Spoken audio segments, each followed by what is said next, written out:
Nice to meet all of you. How are you? Thanks. Good, how are you? Amazing. It's so great to meet you. And I have so many questions because I watched all of season 2 on Saturday and I could not go anywhere. In one day. A binge. Wow. I loved it. I loved it a lot. Yeah. Gugu, I really wanted to know because it stayed with me that Sophie never mentions to Eliza and Callum that she has significant memory loss, and she obviously went through a lot in the first season. Do you know, why do you think she might have chosen not to discuss her time in America as much? I feel like other people mentioned it, but she really seemed focused on, the present. Well, I think this season, Sophie really is almost like an investigator or a detective of her own life. And I think if she were ever to admit how little she actually knows, she would lose her power, right? And I think, the first scene that she has with Callum at the hotel in episode 1, where she realizes that he recorded their first conversation, and she's like, oh, great, give me the tape. Because that's a clue for me. She's looking for clues about herself. So I think if she were ever to divulge how little she really could remember, then the game would be up. She's got to have this poker face of sort of bluffing her way through so many scenarios, from infiltrating this aristocratic family, these big charity dinners. She's almost playing this role of, she puts on the expensive clothes and the outfit, in the hope that she'll just bluff her way, and she wants to receive information. She doesn't want to give anything away. She's looking for clues. Yeah, I definitely think just the fact that she asked for the tape, it's let me just re-jog my memory in a way. And I thought that was so Detective Sophie. And no one would expect it. It's so genius. And Millie, you're brand new this season, and I really like your character a lot. And something that I found interesting about Eliza is that she has a girlfriend who's completely oblivious to everything going on. And I even found it funny how at one point Quinn saw her and was like, "Who are you?" And I thought it was so hilarious because it really just goes to show she really has a lack of communication toward her. And I had to wonder, does that have to do with Sophie? Because part of me is is this how she copes? She doesn't want to get too close to anybody else. Yes. What do you think? You've sort of hit the nail on the head there. She's not the best partner. I think she's really quite traumatized from the family that she's grown up in. She then really found solace in her relationship with Sophie when they were younger, and then that was pulled away from her, I think, then reinforcing that trauma. I think the narrative that sadly she's kind of sitting with and grappling with constantly is that people leave and you can't trust people, and so I think it's really interesting, that relationship with her girlfriend, where there is this sense of oh my God, how do you know so little about each other? They kind of are interacting, they're living in this space together and interacting almost as strangers, and you can see her girlfriend kind of trying to break the barrier, and it's just totally impenetrable. And then what I love then about the relationship with Sophie is that even through all of the hurt that's happened, you sort of see that the only person really able to penetrate is Sophie. There's a deep history between them that still Eliza holds really dear, and I think that at the beginning and actually throughout, there's such a intense wall up that you see kind of going go down a bit, but then it's going to come back up. But I thought that it was such a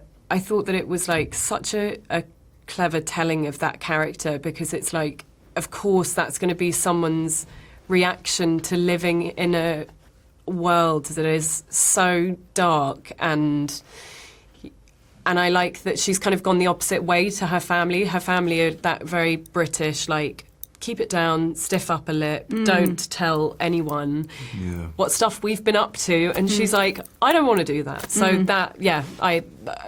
Great question. It was. No, that was excellent. Thank you.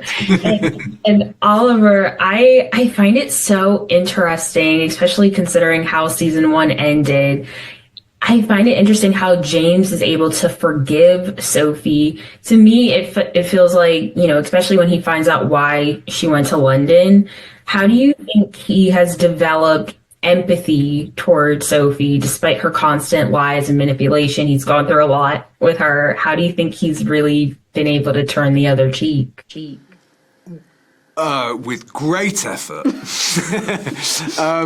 I think that his love for Sophie,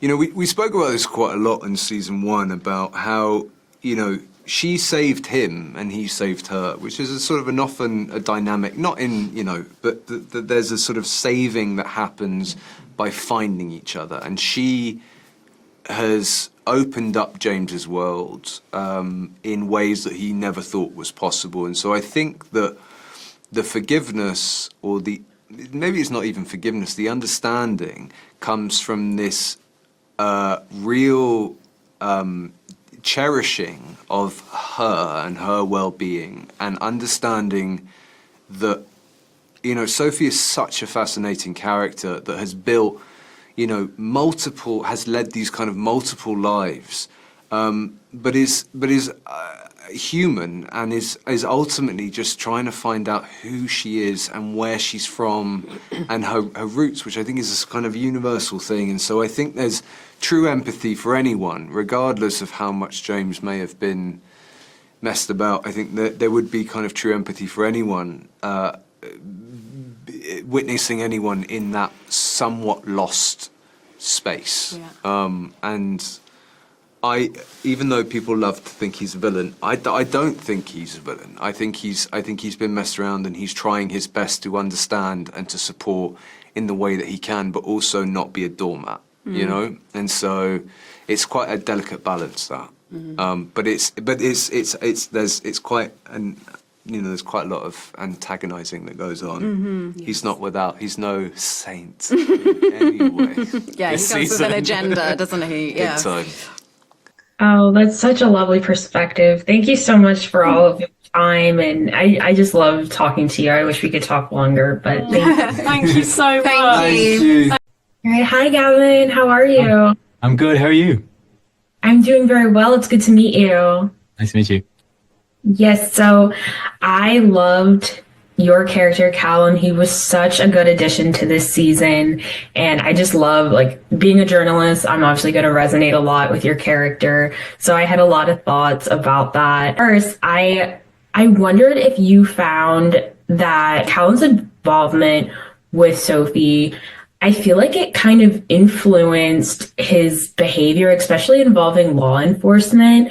Can you talk a little bit about that? Because I think that a lot of your portrayal involved kind of exposing the infirmities of law enforcement, and maybe even just kind of seeing how you can get around different rules. Do you have any thoughts about that? Yeah, I think it's so hard, isn't it, for journalists, particularly in the UK with libel laws. You can barely say anything without having your story backed up to within an inch of itself. And you see in the first episode, his editor, forces him to drop his story, and how frustrating that must be for him. So I think he knows that these powerful families and these corrupt companies, they always find these legal loopholes to get out of trouble, and they have a team of high-powered lawyers. And so he knows that he's kind of always going to be up against the establishment, and he's got to use every kind of trick under his sleeve to get the story and to actually get to justice. Because as we often know, the right thing isn't always covered by the law per se, or certainly by the system as it is now. So I think, yeah, definitely he's driven to do what he thinks is the right thing, and sometimes that flies in the face of the authority. Yeah, I mean, I'm so glad you said that, because you definitely, for some of these stories, you do have to go to great lengths. So it's a good portrayal.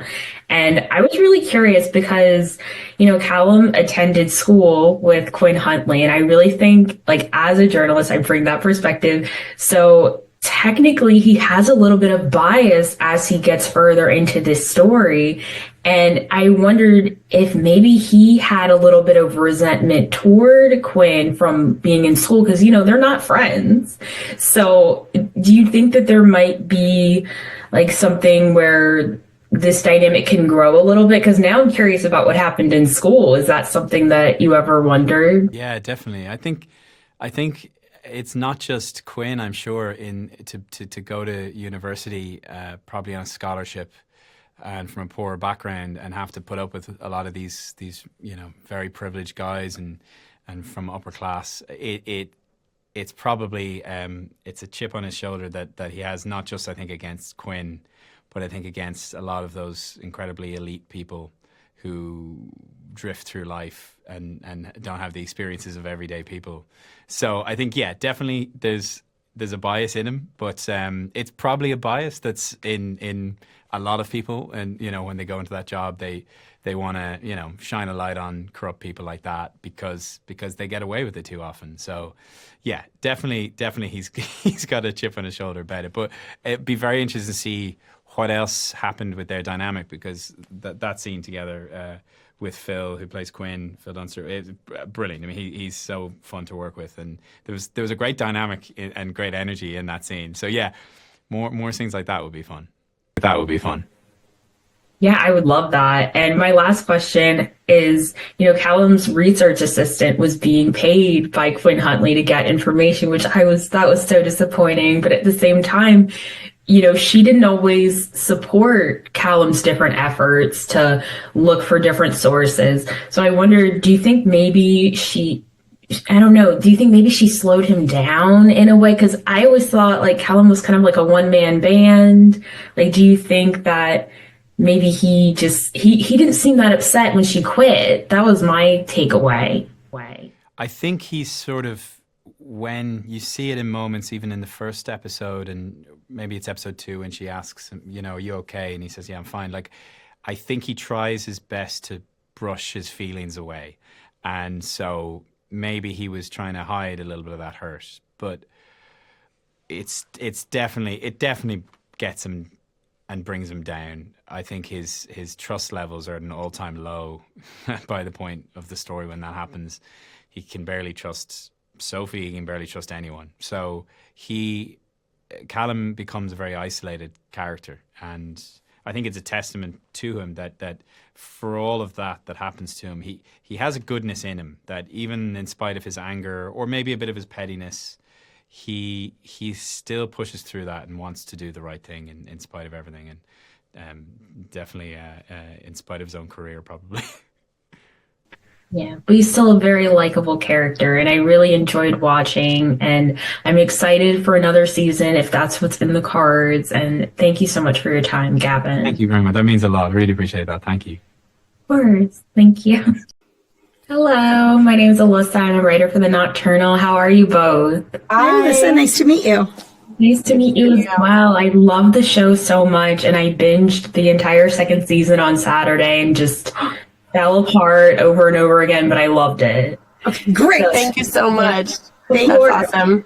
Yes. So it really stayed with me how a lot of the plot lines from last season were kind of left in last season. I thought that was really interesting how Sophie never really tells Eliza and Callum about, how she had tried to commit suicide and how she had all this massive memory loss. So I was wondering, is there a reason why you made it that she avoids discussing her time in America? Do you think it maybe is her way of showing that she's focused on the present? What did that look like for you? Yeah, well, it's a great question. I mean, I think the Sophie who woke up into our show, into the world, didn't do any of those other things. She doesn't have a memory of it, and a question of the show is she that person who she used to be, or is she a brand new person? Is she going to make new choices? It's like nature versus nurture, so there's something about coming into London undercover in her past where she doesn't know who she can trust. Anyone she meets could be an enemy. She doesn't know how she's wronged these people. She knows it went real bad in San Francisco when she ran into her friends, when she ran into the guy she was having an affair with, you know? So she's on guard all the time, and I think it's really hard to get her to open up. But then later in the season, as we see those walls start to come down, and Gugu does such an amazing job letting us in on her real emotions, those moments, like, I hope, really hit harder because you had to earn them. Absolutely. And I just think that, especially what you were saying, it's almost like she doesn't want to go back, and how it's like, you know, past is in the past. I feel like that was said a lot.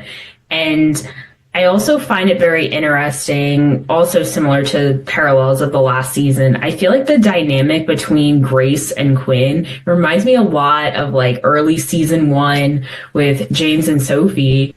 And I was really curious, is that intentional? Is that to show like a little bit of a like past repeating itself? I thought that was so interesting how they're very similar. I love that you picked up on that. We were always in the writer's room saying, like, Quinn and Grace are the new Sophie and James. They're the new toxic couple. Like, they really do love each other, and they're probably meant to be, but they are toxic at this moment. And especially as the season progresses, you know, Frida and Phil do such a great job of peeling back the layers and showing you kind of their diabolical tendencies and how dysfunctional the relationship actually can be. So it was a bit of a past repeating itself, and I love the question. I love your super fandom. I'm so into this.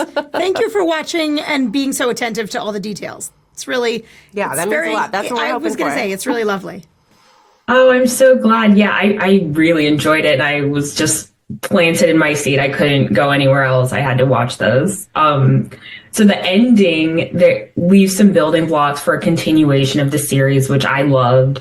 Do you see yourselves telling a story a little bit more about Sophie's childhood? Because that's detailed a little bit, but, you know, you're still left wanting more. Did you have any thoughts about that? I mean, we don't have anything to share yet, but my fingers are crossed for a season 3. I mean, the cliffhanger is huge at the end of season 2. And for me, what it sets up and what Gugu and I have kind of collaborated on and talked about, okay, where would we take the show if we're so lucky to keep going, is just that missing period of her life between when she left Eliza and when she met James. So I think we've covered her childhood and her mother and that relationship in a really strong emotional way in season 2. And in a possible season 3, I think it would get even juicier, and like, what was late 20s Sophie up to? Because it was nothing good. I also think in the storytelling, it's such a privilege to get to make season after season of a show, and I think that you always learn. And I think what we loved this season was really putting our foot on the accelerator and just going and shifting confidently into thriller territory. And I do think as we talk about a third season and ideas around that, that is certainly something that we would want to continue, because I think it really proved to be fun. There's so much rich character development, but the plot twists and turns, I think, are really exceptional and unique. And I love when Sophie discovers new skills that she didn't know she had. Like, she's great at finances. We get that in season 2. She's managing that money. But in season 3, you know, what else could she discover about herself? Yes. Oh, I'm so excited for anything that is going to come out of this. And I really appreciate both of your time today. Thank you so much. Thank you so much. Thank you for binging. We appreciate it. Yes. Thank you. Nice to meet you.